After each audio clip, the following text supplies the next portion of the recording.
not enough of our citizenry is looking at the world through what I would regard as a rational, reasonable lens.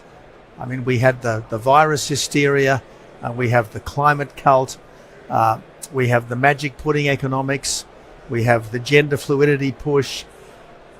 Worst of all is the cultural self-loathing, which afflicts large parts of the West, particularly the Anglosphere, even though, for all our imperfections, we are still the best societies that humanity has ever seen, and we are less racist and more colourblind and more fair and more respectful of minorities than ever before. The established media are very angry with you because you said that net zero wasn't achievable by 2050. What do you say to those who say, well, hang on a minute, Tony, because if you want to bring on the Greta Thunberg generation, you've got to get on board with this stuff? Well, unfortunately, it's a pretty crazy world that follows a teenager who hasn't spent enough time at school, frankly. I mean, really and truly, if we are going to follow a guru, let's find a better guru than that.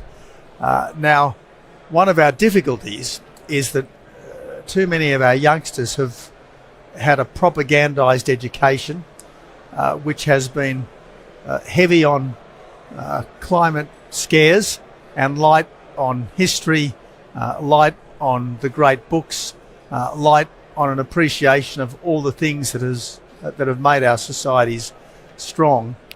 We cannot achieve net zero without impoverishing our societies. These are massive hits on our well-being, and given that climate is by no means the only peril we face, well, it's not even the most serious peril we face. You ask the people in Ukraine right now what is the greatest challenge they face, they won't say climate.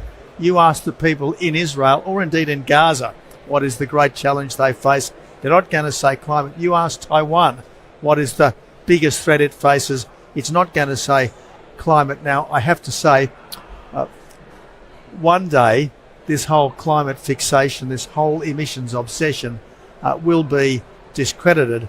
I just hope we don't have to suffer a great deal before then.